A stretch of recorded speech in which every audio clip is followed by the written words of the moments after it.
तो आज हम लोग स्टार्ट कर रहे हैं chapter number 10, that is chapter 12 electricity. ठीक है, तो इसमें इलेक्ट्रिसिटी में सबसे पहले जो बातचीत करेंगे हम लोग मेनली किस चीज़ की बातचीत होती है? इलेक्ट्रिसिटी, करंट की, है ना। और करंट कहाँ से आएगा? चार्ज से। ये सब आप लोगों को मालूम है या नहीं? जैसे हम जानते हैं इलेक्ट्रिसिटी इज एसोसिएटेड विद, हम लोग जैसे इलेक्ट्रिसिटी की बात करते हैं तो हम लोग ये सोचते हैं करंट होगा। ठीक है, करंट कहाँ पर होगा? वायर में। जितने भी जब भी करंट की बात होती है तो करंट कहाँ पे आएगा? वायर। ठीक है, वायर किस चीज़ का बना हुआ होता है? मतलब मेटल का बना हुआ था, या तो कॉपर का होगा, एल्यूमिनियम का होगा, सिल्वर का होगा, यही होता है मेनली। ठीक है, सिल्वर की वायर थोड़ी सी महंगी होती है इसलिए उसको यूज़ नहीं करते हैं। एल्यूमिनियम का जो है बहुत सस्ता होता है लेकिन वो इफेक्टिव कम होता है। ठीक है, तो इसलिए बीच वाला कौन हो गया? कॉपर। उसको मोस्टली हम लोग कॉपर वायर यूज़ करते हैं। ठीक है, तो इसमें क्या होता है कि जैसे आपका वायर है तो वायर क्या होता है? एक मेटल है। ठीक है, मेटल मतलब वो कंडक्टर है और उसके अंदर में मेटल के, जैसे हम लोग जानते हैं एलिमेंट्स मेटल और नॉन मेटल में डिवाइड होता है, पढ़े हैं ना ये सब आप लोग? ठीक है, तो जो मेटल होता है उसके अंदर में चार्जेस होते हैं, पता है कि नहीं? वो कंडक्ट कर सकता है, नहीं मालूम है? Metals are good conductor of electricity, पढ़े कि नहीं पढ़े? ठीक है, so good conductor, poor conductor और गुड कंडक्टर मालूम है ना? जो अपने थ्रू करंट को पास करने दे, है ना, उसको हम लोग गुड कंडक्टर ऑफ इलेक्ट्रिसिटी बोलते हैं। और जो करंट को पास नहीं करने दे उसको बैड या पुअर कंडक्टर ऑफ इलेक्ट्रिसिटी बोलते हैं। ठीक है, जैसे ये चॉक क्या है? गुड कंडक्टर या पुअर कंडक्टर? ये लकड़ी पुअर कंडक्टर। ठीक है, ये प्लास्टिक पुअर कंडक्टर। ठीक है, समझ रहे हो ना? तो ये सब आपका पुअर कंडक्टर ऑफ इलेक्ट्रिसिटी है। इनके थ्रू अगर हम लोग करंट पास करेंगे तो ये आसानी से करंट को फ्लो अपने थ्रू नहीं होने देगा। ठीक है, इतनी बात ओके। सैनिटाइजर के अंदर वो जो इसके अंदर ये डब्बा आपका जो है वो क्या बोलते हैं? पुअर कंडक्टर है। इसके अंदर में जो सैनिटाइजर है, ठीक है, वो जैसे अल्कोहल होता है तो उसमें करंट हम लोग पास कर सकते हैं, इलेक्ट्रिसिटी उसके थ्रू पास हो सकती है। ठीक है, आप लोग उसमें आगे चल के पढ़ेंगे, केमिस्ट्री में पढ़े होंगे ना? क्या? अल्कोहल, ग्लूकोज और अल्कोहल जो होता है ये सब क्या ऑर्गेनिक कंपाउंड्स हैं। ठीक है, आयंस में डिसोसिएट आसानी से नहीं होता है। ठीक है, तो ग्लूकोज में ग्लूकोज C6H12O6 है ना, ग्लूकोज में नहीं होता, अल्कोहल में तो हो सकता है क्योंकि C2H5OH यही होता है ना अल्कोहल। तो ये आयंस में डिसोसिएट होता है C2H5 है ना, O- और H+। जो आयंस में डिसोसिएट होता है उसको उसके वो इलेक्ट्रिसिटी कंडक्ट कर सकता है ना। ठीक है, तो ये बस ध्यान में रखना, जो आयंस में चार्जेस में स्प्लिट हो सके, डिसोसिएट हो सके, उसमें करंट पास होगा। ठीक है, समझ गए ना? ये अलग बात है कि इसमें बहुत ही कम अमाउंट ऑफ करंट पास होगा। ठीक है, ओके, तो अभी हम लोग कहाँ थे? हाँ, तो जो मेटल की वायर है उस वायर के अंदर में, है ना, करंट फ्लो होगा। तो करंट फ्लो होने के लिए क्या जरूरी है कि उसके पास में हम लोग क्या बोलते हैं? मेटल से, मेटल आप लोग पढ़े होंगे कि मेटल के अंदर में यानी जो एलिमेंट है, एलिमेंट कैसे बना हुआ है? एटम्स से। एटम्स किससे बना हुआ है? जैसे कोई एलिमेंट है, एलिमेंट आपको मालूम है ना किससे बना हुआ है? These are made up of atoms. और एटम्स किससे मिला हुआ है? किससे बना हुआ है? इलेक्ट्रॉन्स, प्रोटॉन्स और न्यूट्रॉन्स। ठीक है, तो इलेक्ट्रॉन जो है negatively charge particle, proton positively charge particle, neutron no charge, neutral होता है ना। तो इन सब को मिला के आपका यानी कि एटम बना है। इसका मतलब यह है कि जो मेटल वायर है उसके पास में हम लोग ये बोलते हैं कि फ्री इलेक्ट्रॉन्स होता है, क्योंकि ये दोनों जो है बेचारे न्यूक्लियस में प्रेजेंट होते हैं कि नहीं, और इलेक्ट्रॉन उसके चारों तरफ चक्कर लगाता रहता है, होता है कि नहीं ऐसा? ठीक है, तो ये जो है आपका इलेक्ट्रॉन, यही इलेक्ट्रॉन फ्लो करता है जिसकी वजह से हम लोग ये बोलते हैं कि उसमें चार्ज है। और यही मतलब फ्लो ऑफ इलेक्ट्रॉन को, है ना, फ्लो ऑफ इलेक्ट्रॉन्स को हम लोग क्या बोलते हैं, चार्ज बोलते हैं। ठीक है, समझ गए।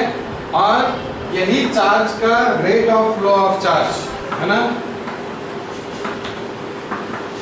Rate of flow of charge को हम लोग क्या बोलते हैं, इज कॉल्ड करंट। ठीक है, अब समझ में आ रही बात कैसे कैसे एसोसिएटेड है। वायर में फ्री इलेक्ट्रॉन्स मूव करता है, यानी कि चार्ज मूव कर रहा है, और किस रेट से, यानी कि charge flow of charge with respect to time, that is called current. समझ आ रही बात। ठीक है, तो कैसे इलेक्ट्रिसिटी एसोसिएटेड है, कहाँ पर फ्लो होगा, कैसे फ्लो होगा, पता चल गया। ओके, ठीक है। तो एक्चुअली में जब करंट की डिस्कवरी हुई थी, जब लोगों ने करंट के बारे में बात करना शुरू किया था, उस समय ये बेचारा आया ही नहीं था। ठीक है, इलेक्ट्रॉन्स आया ही नहीं था। ये नहीं पता था कि इलेक्ट्रॉन्स के फ्लो होने की वजह से जो है करंट फ्लो होता है। ठीक है, बस ये पता था चार्ज फ्लो हो रहा है, उसी को हम लोग करंट बोलते हैं। समझ आ रही बात। अरे बोलो। ठीक है, तो फ्लो ऑफ चार्ज को हम लोग करंट बोलते थे। ठीक है, तो ये जो चार्ज है, पहले हम लोग चार्ज के बारे में डिस्कस कर लेते हैं, उसके बाद फिर करंट के बारे में आएंगे। ठीक है, जो चार्ज है कहाँ से आया आपको मालूम, किससे बना चार्ज, इलेक्ट्रॉन से। तो जो चार्ज का फॉर्मूला होता है वो होता है n इंटू ई। समझ गए, चार्ज का फॉर्मूला क्या है, n इंटू ई, जहां पर n क्या है, n is number of electrons, कितने इलेक्ट्रॉन्स हैं। समझ गए, n is number of electrons. And what is E, E is, है ना, this is called E is charge on one electron, charge on one electron। लिखते चलिए साथ साथ आप लोग, this is charge on one electron। और इस चार्ज की जो यूनिट होती है, ऐसा यूनिट ऑफ चार्ज, जैसे आपका लेंथ का कुछ यूनिट होता है कि नहीं, लेंथ की यूनिट मीटर, मास का यूनिट केजी, उसी तरह से चार्ज को भी किसी चीज में मेजर करेंगे कि नहीं करेंगे। तो क्या होता है चार्ज की यूनिट, मालूम है आप लोगों को, नहीं, कूलम, COULOMB। ठीक है, कैपिटल C से इसको डिनोट करते हैं। ओके, समझ आ रही बात सबको। चार्ज की ऐसा यूनिट क्या होगी, कूलम। ठीक है, तो चार्ज ऑन वन इलेक्ट्रॉन होता है, इसको हम लोग 1e से डिनोट करते हैं। ध्यान दीजिए इधर, this charge on one electron is equals to, negative charge होता है, सबको पता है, इलेक्ट्रॉन पे नेगेटिव या पॉजिटिव, नेगेटिव चार्ज, प्रोटॉन पे पॉजिटिव, लेकिन दोनों पे चार्ज सेम रहता है। तो charge on one electron, minus लिखना चाहिए, नहीं लिख रहा हूँ। ठीक है, आप समझ सकते हैं, दिस इज 1.6 इंटू 10⁻⁹ कूलम। समझ आ गई बात सबको, ये याद रखना है आपको, दिमाग में ऐसे याद हो जाएगा बार बार प्रैक्टिस करते करते। चार्ज ऑन वन इलेक्ट्रॉन कितना होता है, 1.6 इंटू 10⁻⁹ कूलम। क्लियर है सबको, एनी प्रॉब्लम। ठीक है, so this is charge on one electron. तो अगर मैं आपसे पूछूं, इसको मिटा दूं, लिख लिया सबने।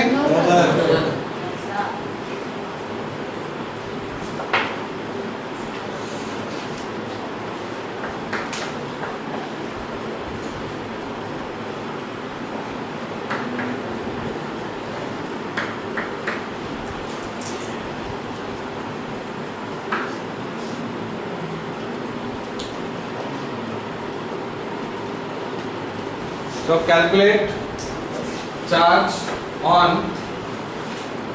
मान लीजिए आपको कितना दे दिया, सपोज 100 इलेक्ट्रॉन दे दिया। ठीक है, चार्ज ऑन 100 इलेक्ट्रॉन्स। फिर आपको पूछ दिया, बताओ बच्चों, अगर 10 की पावर 19 इलेक्ट्रॉन्स हैं सपोज, तो कितना चार्ज होगा, जल्दी जल्दी बताइए आप लोग।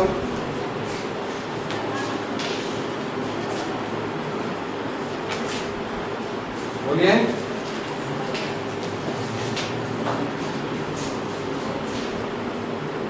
देखिए फॉर्मूला क्या बताया आपको, Q equals to N into E। N क्या है, नंबर ऑफ इलेक्ट्रॉन्स। तो N की जगह पे हम लोग यहाँ क्या रख देंगे, 100। 100 है ना फर्स्ट पार्ट के लिए। एंड इलेक्ट्रॉन एंड ई की वैल्यू कितनी है 1.6 इंटू 10⁻⁹ गॉट इट। तो ये कितना हो गया बताइए 1.6 इंटू -19 और ये पावर कितना है 10 की पावर कितना है ये 2 है ना। तो 10 की पावर +2 और ये -19 तो -19 +2 कितना हो गया -17 कूलम चार्ज हो गया 100 इलेक्ट्रॉन्स पे। समझ आया सबको? Any problem? चलिए आप लोग एक मैं बता दिया, अब सेकंड वाला आप लोग बता के दिखाइए जल्दी से। सेकंड बताइए फटाफट कितना आ रहा है आंसर? 1.6। सही सही यस वेरी गुड। देखिए Q equals to N E, तो एन की जगह कितना 10⁻⁹ इंटू ई की जगह 1.6 इंटू 10⁻⁻⁹ ओके। तो ये -19 और +19 दोनों मिलके क्या हो जाएगा 10 की पावर 0। समझ आ रहा है? दिख रहा है कि नहीं? हाँ ठीक तो बहुत नीचे। सो -19 +19 तो कितना हो जाएगा 0। समझ गए? और इंटू 1.6 और 10 की पावर 0 क्या होता है किसी भी चीज के ऊपर पावर 0 1 तो 1 इंटू 1.6 कितना आ गया 1.6 कूलम चार्ज। आनी बात समझ में सबको? बोलिए ओके। इधर बिठा दूं?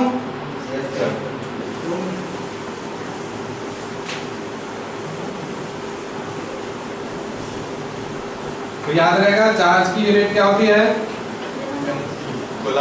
कूलम, ठीक है।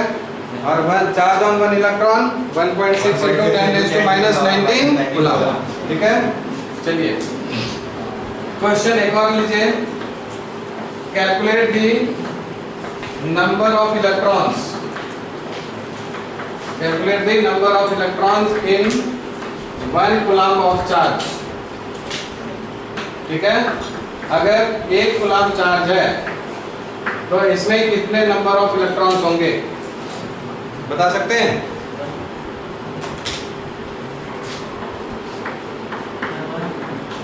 वन 1 कूलम चार्ज में 1 इलेक्ट्रॉन, हाँ कितना आएगा? 1.6 देखिए फॉर्मूला क्या था Q equals to N into E, मालूम है? ठीक है ना।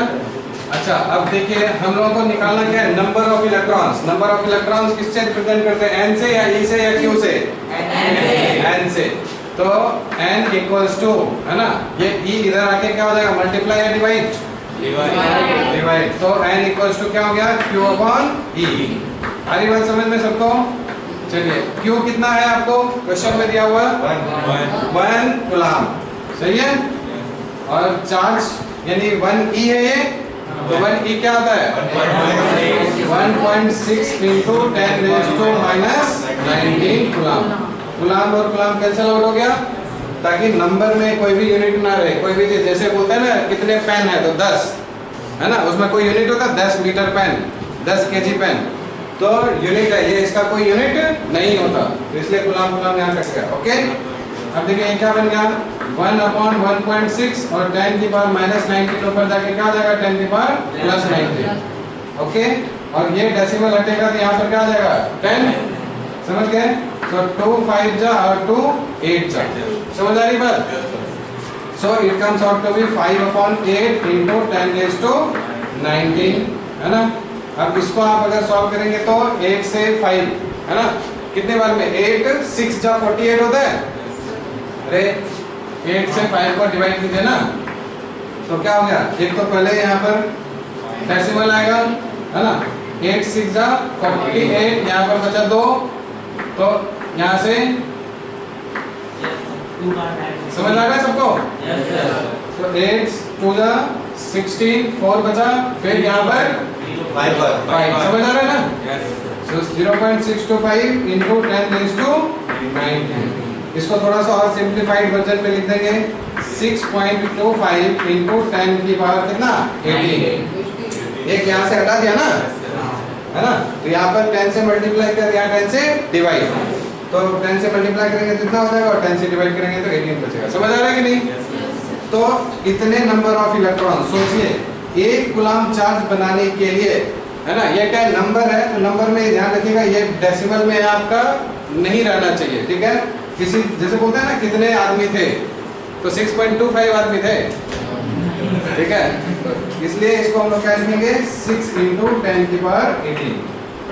आने बात समझ में, ये आपका एक्चुअल आंसर बनेगा। क्लियर? सोचिए 6 × 10⁻18 इलेक्ट्रॉन्स मिलके एक कूलम्ब चार्ज बनता है। क्लियर? सबको समझ आ रहा है कि नहीं? ओके गुड, ठीक है, मिटा दूं ये सब इधर, इधर तो क्या होगा, जल्दी जल्दी लिखा कीजिए।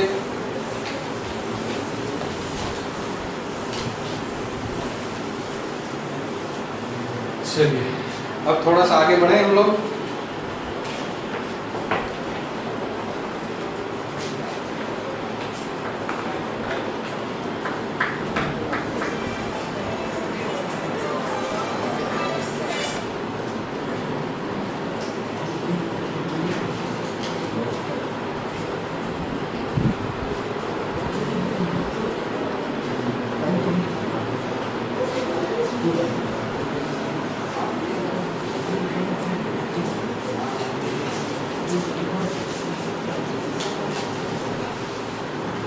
हो गया, मिटा दूं?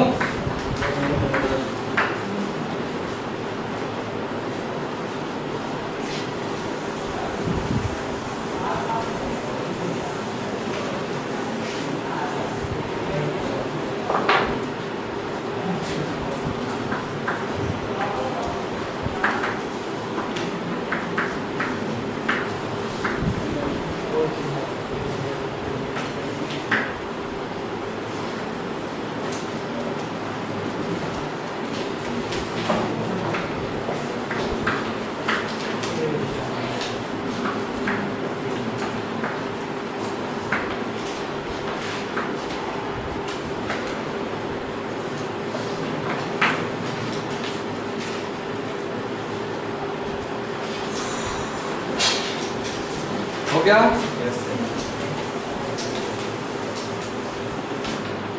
देखिए नेक्स्ट है आपका करंट, ठीक है। तो करंट जो है ये क्या है, rate of flow of charge is called current.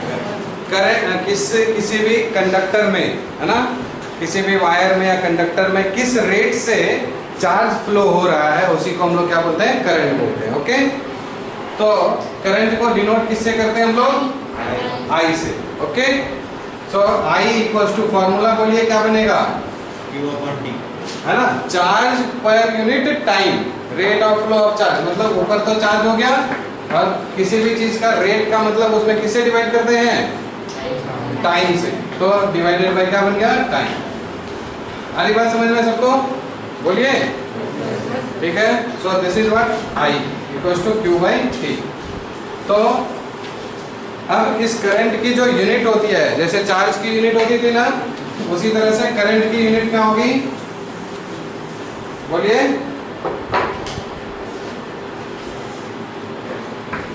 SI unit, international system of unit, SI unit of current क्या होता है मालूम है किसी को, क्या होता है, एम्पियर, ठीक है। एक साइंटिस्ट थे, उसका पूरा नाम है एंड्रे मैरी एम्पियर, ठीक है, एंड्रे मैरी एम्पियर, उन्हीं के नाम पे उन्होंने ही इसके बारे में डिस्कवरी करी थी, इसलिए उनके नाम पे इसका यूनिट रख दिया, ठीक है।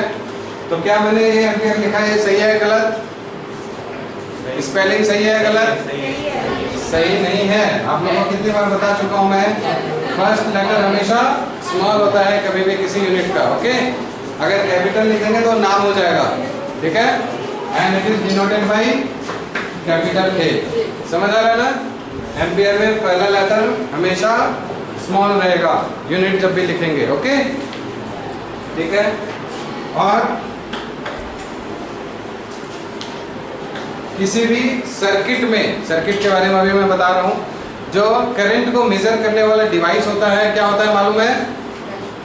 कौन करंट मेजर करता है? बोलिए।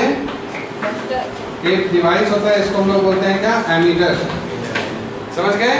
Ammeter is a device which measures the current flowing in a circuit. किसी भी सर्किट में कितना अमाउंट ऑफ करंट फ्लो हो रहा है, 2 एम्पियर फ्लो हो रहा है, 10 एम्पियर फ्लो हो रहा है, 100 एम्पियर हो रहा है, जितना भी करंट फ्लो हो रहा है उसको मेजर करने के लिए कौन सा इंस्ट्रूमेंट होता है? एमीटर। क्लियर है सबको? कोई प्रॉब्लम? ठीक है। तो अभी तक में हम लोगों ने क्या देखा? चार्ज की ऐसा यूनिट कूलम, और that is equal to N into E। उसके बाद देखा करंट क्या होता है? Rate of flow of charge, उसका फॉर्मूला ये है। और करंट की यूनिट क्या होती है? एम्पियर। ठीक है। And current is measured by a device that is called ammeter. यहाँ तक क्लियर है सबको? कोई प्रॉब्लम? ठीक है। अगर यहाँ से आपसे पूछ देगा कोई, बताओ बच्चों, define 1 ampere of current. Question पूछेगा डिफाइन 1 एम्पियर ऑफ करंट, तो क्या बोलेंगे हम लोग? हाँ, देखिए 1 एम्पियर, आई का फॉर्मूला क्या होता है? Q by T। ठीक है। तो ध्यान दीजिएगा, यहाँ पर क्या लिखते हैं? 1 एम्पियर लाना है, तो उसके लिए क्या करेंगे? चार्ज कितना रखेंगे? 1 कूलम, और टाइम 1 सेकेंड। यानी कि कभी भी किसी भी वायर के थ्रू या कंडक्टर के थ्रू अगर 1 कूलम चार्ज फ्लो हो रहा है, कितनी देर के लिए? 1 सेकेंड के लिए, तो उसको हम लोग क्या बोलते हैं? 1 एम्पियर। एग्रीड? अरे बोलो। ठीक है। If 1 coulomb of charge flows through a conductor for 1 second, then we set it at 1 ampere of current flowing through the circuit. Clear? कोई दिक्कत? Okay. So I hope you have written this part. Okay. अब हम लोग बात आ जाते हैं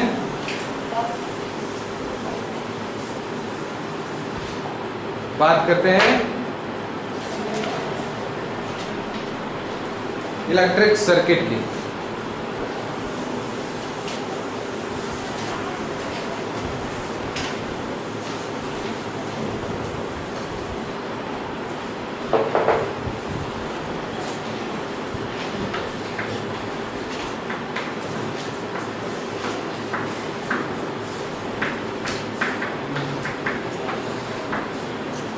अब electric circuit किसको बोलते हैं, ये देखिए। इससे पहले कुछ सिंबल्स होते हैं, उसको समझ लीजिए आप लोग। ठीक है। ये किस चीज का सिंबल है मालूम है आपको? इसको हम लोग बोलते हैं सेल। ठीक है। जिसमें ये नेगेटिव टर्मिनल होता है। ओके, ठीक है। तो वो जो सिंबल्स वाला था ना, जहाँ पर सिंबल्स वगैरह बताए थे, ये किस चीज का सिंबल है? सेल। और इसको अगर हमने 2-3 कंबाइन कर दिया तो ठीक है। उसके बाद ये आपका बल्ब। ठीक है। इसी तरह से एमीटर का आपने देखा था, तो ये सिंबल जो भी है उसको आप लोग देख लीजिएगा। ठीक है। बुक में दे रखा है टेबल 12.1। ठीक है। उसके बाद इलेक्ट्रिक सर्किट में देखिए, इसके बारे में हम लोग को, ये बैटरी, ये बल्ब, और ये स्विच की अभी ऑफ और ये ऑन। ठीक है।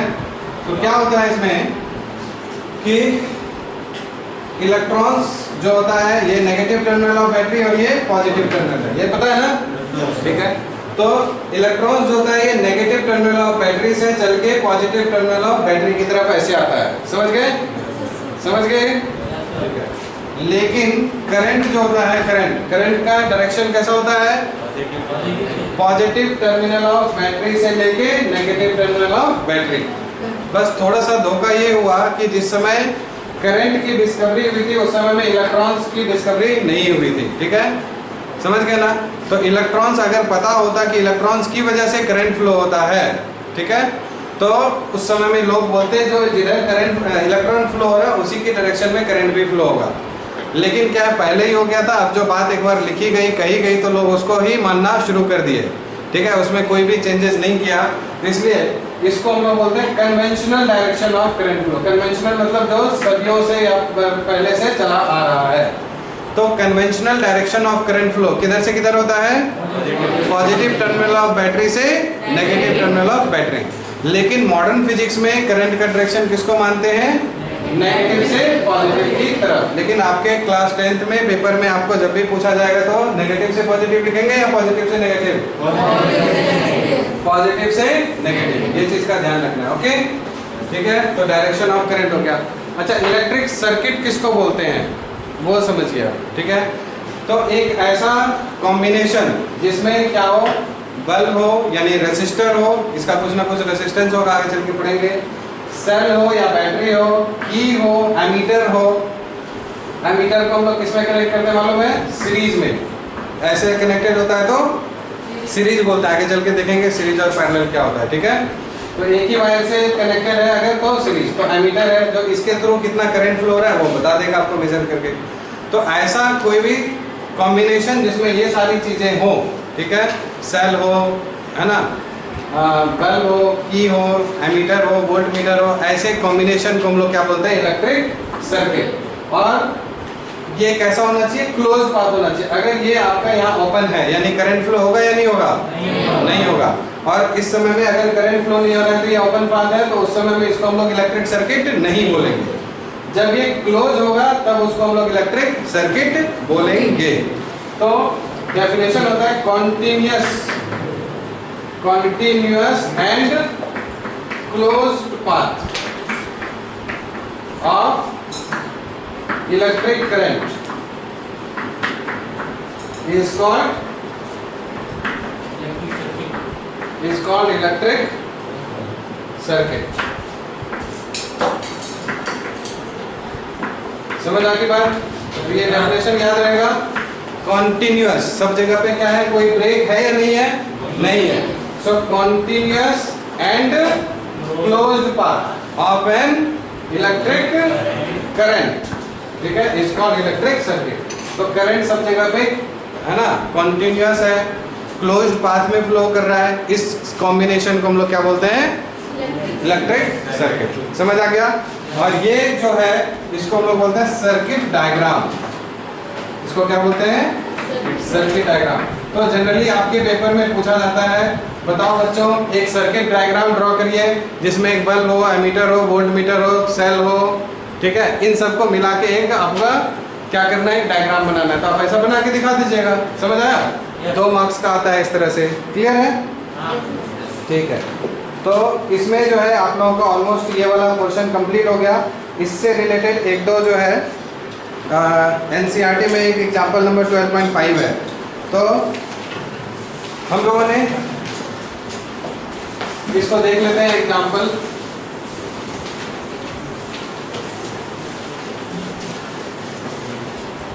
सॉरी 12.1 है ना।